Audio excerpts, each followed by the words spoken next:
আগে চেক করো, তারপরে বিশ্বাস করবা, ঠিক কিনা? তাহলে এখন থেকে একটা কিছু শুনলে বিশ্বাস করবেন। একজন এসে বলল, ভাইজান আপনার মেয়েরে দেখলাম আরেক ছেলের সাথে বাজারে ঘোরাফেরা করে, ওই রমনার বটমূলে দেখলাম আপনার মেয়ে আরেক ছেলেরে নিয়ে ফষ্টি নষ্টি করে, লোকের কথা বিশ্বাস করে বাসায় যে মেয়ের চুলের মধ্যে ধরে মাইর, আইজো মার কাইলো মাইর। এরকম হইতে পারে না? হয়তো ওই লোক আপনার মেয়ের মতো দেখতে আরেক মেয়েকে দেখছিল। এরকম হয় কিনা সমাজে? একজন এসে বললো, ভাই আপনি এখানে ভাবিরে তো দেখলাম ওই জায়গায় আরেক লোকের সাথে ঘোরাফেরা করতেছে, খবর রাখেন না বাসা? আপনি রেগে মেগে, ঘটনা কি? আমার খেয়ে আমার পরে আরেকজনের সাথে, যে এই বাড়িতে যে মায়ের, কোনো কথা নেই। দেখবেন যে ছোট্ট মারামারি থেকে এই ঘটনা অনেক সময় বিচ্ছেদ বা ডিভোর্স পর্যন্ত গড়ায়, ঠিক কিনা? ওই যে শোনা কথায় কান দিচ্ছেন, ফাতাবাইয়ুন, আপনি চেক করেন নাই। হয়তো আপনার স্ত্রীর মতো দেখতে বা আপনার স্ত্রী যে জামা পরে, যে পোশাক পরে, এরকম পোশাক পরে আরেক নারীকে দেখছে, আপনার বউ না এটা।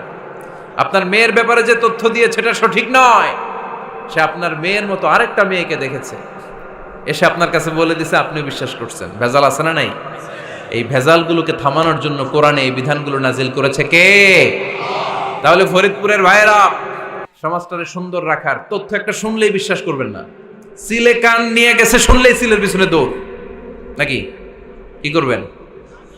আগে কানে হাত দিয়ে একটু দেখবো কান দুইটা আছে না নাই, তারপরে চিলের পিছনে দৌড়াবো। তাহলে এখন থেকে আমরা তথ্য একটা শুনলে বিশ্বাস করব।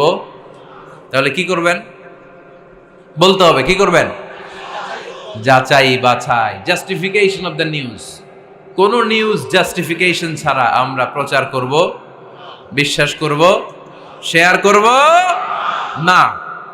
আল্লাহ বললেন, ইয়া আইয়ুহাল্লাযীনা আমানু লা ইয়াসখার কওমুম মিন কওম। ওহে আমার ঈমানদার বান্দারা, শোনো শোনো, খবরদার কখনো কোনো মুমিন বান্দারে ঠাট্টা করো না, অবজ্ঞা করো না, ঠাট্টা করো না। তার মনে কষ্ট হয় এমন কোনো কথা তারে বলো না। Never scope of anybody. কাউকে নিয়ে ঠাট্টা করবেন না, তার দেহ নিয়ে, তার আকৃতি নিয়ে, তার বংশ নিয়ে।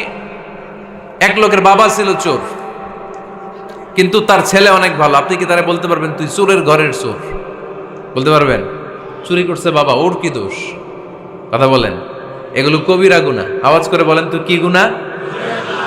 কবিরা গুনাহ। কারো আকৃতি নিয়ে, আমার ফরিদপুরের কলিজার টুকরা যুবক ভাইরা, কারো আকৃতি নিয়ে কখনো অবজ্ঞা করবে না, তুচ্ছ জ্ঞান করবে না।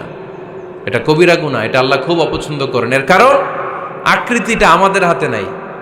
আমাদের কারো নাক লম্বা, কারো খাটো, আমরা কেউ কালো, কেউ সাদা, আমরা কেউ স্মার্ট, কেউ অন্যরকম। তো এই যে আমাদের এক এক ধরনের আকৃতি, এটা কি আমি বানাইছি? আপনি বানাইছেন? দিছে কে? এই জন্য কারো দেহের গঠন নিয়ে যদি আপনি অবজ্ঞা করেন, এটা প্রক্ষান্তরে আপনি স্রষ্টাকে নিয়ে অবজ্ঞা করলেন।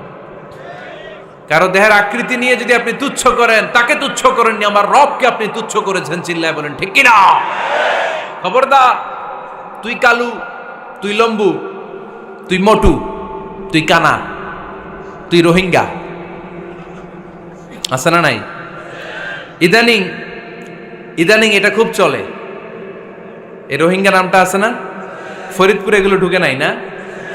আমাদের ওইদিকে দেখি কি অবস্থা, কারোর সাথে কেউ লাগলে কই তুই রোহিঙ্গা। কি আশ্চর্য, এই গালি কবে আসলো? হ্যাঁ, অনেক ধরনের গালি। ঢাকায় আর একটা চলে ফইন্নির ভূত, কি বলে? এই এগুলো আগে শুনি নাই আমরা, রিসেন্ট এগুলো বলা শুরু করছে। ফইন্নির ভূত, রোহিঙ্গা না। এগুলো বলে আপনি কাউকে অবজ্ঞা করতে পারবেন? পারবেন না। খবরদার, এটা কবিরা গুনাহ, এটা ছোট গুনাহ মনে করবেন না। কারণ আকৃতি নিয়ে তুচ্ছ করা যায় না, কারণ আকৃতি দান করেছে কে?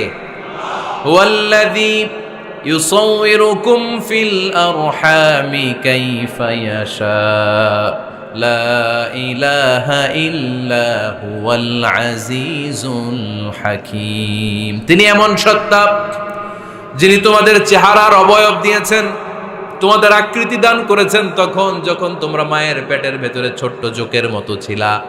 মায়ের পেটের ভেতরে আমরা যখন সবাই এত ছোট্ট, তখনই আমাদের চেহারার আকৃতি দিয়েছে কে? কে সুন্দর হব, কে ছেলে হব, কে মেয়ে হব, কে মোটা হব, কে চিকন হব আমার ইচ্ছা হয়েছি? আওয়াজ করে বলতে হবে, কার ইচ্ছায়? প্রত্যেককে যদি আল্লাহ প্রত্যেকের নিজের চেহারা ডিজাইন করতে দিতেন, আল্লাহ যদি বলতেন তোমার চেহারাটা কেমন হবে তুমিই ডিজাইন করো, তাহলে আপনি আপনারা কেমন বানাতেন? হ্যাঁ বলেন, ফরিদপুরের ভাইরা বলেন, সুন্দর করে বানাতেন তাই না? সবচাইতে স্মার্ট, সবচেয়ে সুন্দর করে আমি আমার চেহারাটা বানাতাম যদি আমাকে ডিজাইন করার সুযোগ দেওয়া হতো। কিন্তু এই সুযোগ তো আল্লাহ দেন নাই। ডিজাইন স্বয়ং করে দিয়েছেন কে? কোন নারীকে যদি আল্লাহ বলতে এই নারীরা তোমাদের চেহারা কার কেমন লাগবে তোমরা বানাও, প্রত্যেক নারী কি করতো? বিশ্ব সুন্দরী করে নিজেকে বানাতো। খুদ ধরার মতো কোনো জায়গা সে নিজের জন্য রাখতো না, ঠিক কিনা? কিন্তু এটা আল্লাহ দেন নাই। এই আকৃতিটা আমাদেরকে সরাসরি দান করেছেন কে? খবরদার, আমাদের অনেকে বিকলাঙ্গ, আমাদের অনেকের হাত ছোট, পা বড়, দেখতে মোটা, কেউ চিকন কেউ কালো। খবরদার, কারো আকৃতি নিয়ে কখনো কোনো অবজ্ঞার সুরে, ঠাট্টার সুরে কোনো কথা আমরা বলবো না। রাজি আছেন? সবাই রাজি আছেন?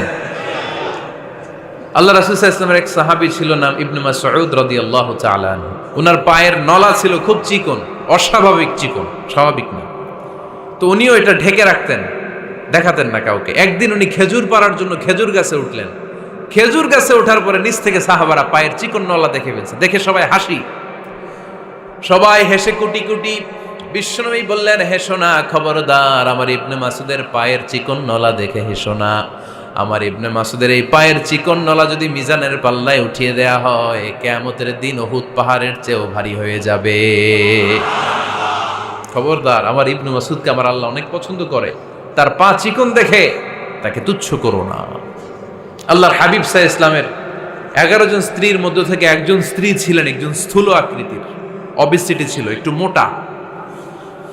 ওনার নাম ছিল সাফিয়া রাদিয়াল্লাহু তাআলা আনহা। আম্মা জান আয়েশার সাথে একবার সাফিয়ার ঝগড়া। নবীদের বউদের মাঝে মাঝে মাঝে ঝগড়া হতো, তবে সেটা হতো মধুর ঝগড়া। সুবহানাল্লাহ পড়েন। আম্মা জান আয়েশা রাদিয়াল্লাহু তাআলা আনহার বাসায় একদিন বিশ্বনবী বসা ছিলেন। আরেকজন স্ত্রী, বিশ্বনবীর আরেকজন স্ত্রী রান্না করে কিছু খাবার আম্মা জান আয়েশার ঘরে পাঠিয়েছেন। এক দাসী দিয়ে বলল, যাও এটা আয়েশার ঘরে দিয়ে আসো, কারণ নবী আয়েশার ঘরে। আম্মা জান আয়েশা রাদিয়াল্লাহু তাআলা আনহা বললেন, এগুলো কি? ওই দাসী বলে, তরকারি। কে দিছে? অমুক স্ত্রী। কেন দিয়েছে? আমি কি রান্না করতে পারি না? তোমরা রান্না তোমরা খাও। এই কথা বলে পাতিল সহ উড়ায় মারছে চেহারার মধ্যে। এর কারণ ওনারা মানুষ ছিলেন, মানবীয় ব্যাপারগুলো ওনাদের মধ্যেও কাজ করত। আবার এক স্ত্রী ঝোল দিয়ে রান্না করে কিছু খাবার নিয়ে এসেছে। আম্মা জান আয়েশা রেগে মেগে ওই ঝোল নিয়ে ওই স্ত্রীর গালের মধ্যে মেখে দিয়েছেন। বিশ্বনবীর আরেক বউয়ের গালের মধ্যে ওই ঝোল লাগাই দিস। এবার ওই স্ত্রী বিশ্বনবীর কাছে যেয়ে বলে, ইয়া রাসূলুল্লাহ, দেখেন আয়েশারে আপনি বেশি আদর করেন তো, দেখেন কি করে আমাদের সাথে। এই যে আমাদের গালের মধ্যে ঝোল মাখাই একেবারে মেকআপ বানাই দিচ্ছে। বিষ্ণু ইসা ইসলাম বললেন, তাই আয়েশাকে ডাকো। আম্মা জান আয়েশা রাদিয়াল্লাহু তাআলা আনহা আসলেন।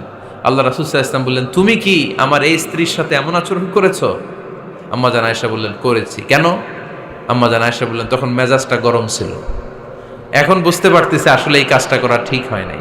এবার বিশ্বনবী বিচার করবেন। বিশ্বনবী বললেন, আল কিসাস, যেমন করা হয়েছে বিচার হবে তেমন।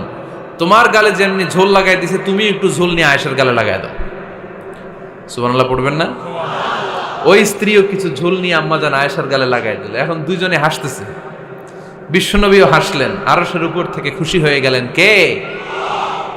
তো স্ত্রীদের মধ্যে মাঝে মাঝে এটা ঘটতো। সাফিয়া রাদিয়াল্লাহু তাআলা আনহা ছিলেন একটু মোটা।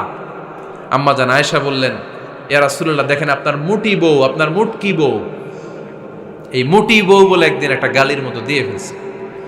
আল্লাহ রাসূল সাল্লাল্লাহু আলাইহি ওয়াসাল্লাম রেগে গেলেন, বললেন, আয়েশা এটা কেমন কথা? তুমি বললা মুটি, আমার সাফিয়ারে তুমি মুটি বলে গালে দিলা রে আয়েশা।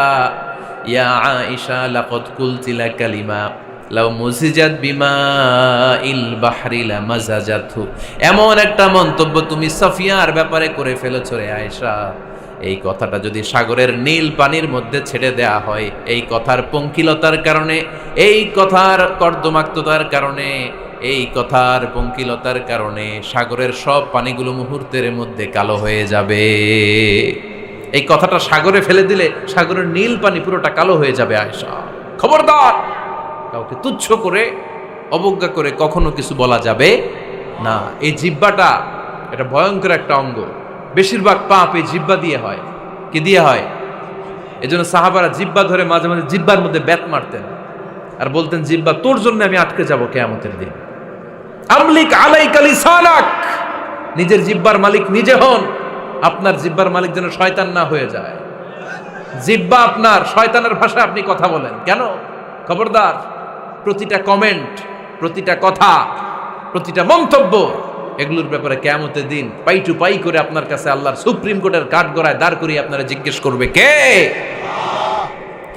এজন্য বিশ্বনবী বলছেন মাইয়াদমানলি মা বাইনা লিহিয়াইহি ওয়া মা বাইনা রিজলাইহি আদমান লাহুল জান্নাহ। আমার কোন উম্মত যদি দুইটা অঙ্গের গ্যারান্টি আমারে দেয়, আমি আমার উম্মতকে জান্নাতের গ্যারান্টি দেব। দুইটা অঙ্গের, একটা হলো জিহ্বা আর একটা লজ্জাস্থান। দুই চোয়ালের মাঝে যা থাকে লিজ্জা জিহ্বা, আর দুই পায়ের মাঝখানে যা থাকে লজ্জাস্থান। এই দুইটা অঙ্গের গ্যারান্টি যদি বিশ্বনবীকে আপনি দেন যে নবী জিহ্বা আর লজ্জাস্থান এই দুইটা অঙ্গের কোনো পাপ আমি করব না, নবী বলে আমি দুনিয়ায় তোমার জান্নাতের গ্যারান্টি দিলাম। এজন্য জিহ্বাটারে সামলান, যা মনে চায় বললেন না। খবর আছে না নাই? খবর আছে। মা ইয়ালফিযু মিন কাউলিন ইল্লা লাদাইহি রাকীবুন আতীদ। যা মুখ দিয়ে বের হয় লিখে রাখার জন্য দুইজন ফেরেশতা রেডি করে রেখেছে কে? চিল্লায় বলেন। যতদিন আমরা বেঁচে থাকবো ততদিন থাকবে আমাদের কাঁধে। আমরা মরে যাবো, এই ফেরেশতারা উড়াল দিবে, ঠিক কিনা? দুই কান্দে জি ছিল যে তোমার দুইজনা পাহারা, তোমারে একলা থইয়া পালাইছে তাহারা। তোমার আটকুঠুরি নয় দরজা বন্ধ এবার হলো রে হলো। মুখে আল্লাহ রসুল সবে বলো, ও মুখে আল্লাহ রসুল সবে বলো। দুয়ারে আইসাছে পালকি নাই হরি গাও তোলো রে তোলো। মুখে আল্লাহ রসুল সবে বলো, ঠিক না? এজন্য সাবধান। আমলিক আলাইকা লিসানাক, নিজের জিহ্বার মালিক নিজে হন। মন যা চায় মুমিন তখন ইচ্ছা মতো মন মতো কোনো মন্তব্য ছুটতে পারে না। বিশ্বাসী বলে যদি নিজেকে দাবি করেন, নিজের জিহ্বার মালিক নিজে থাকার দরকার আছে না নাই?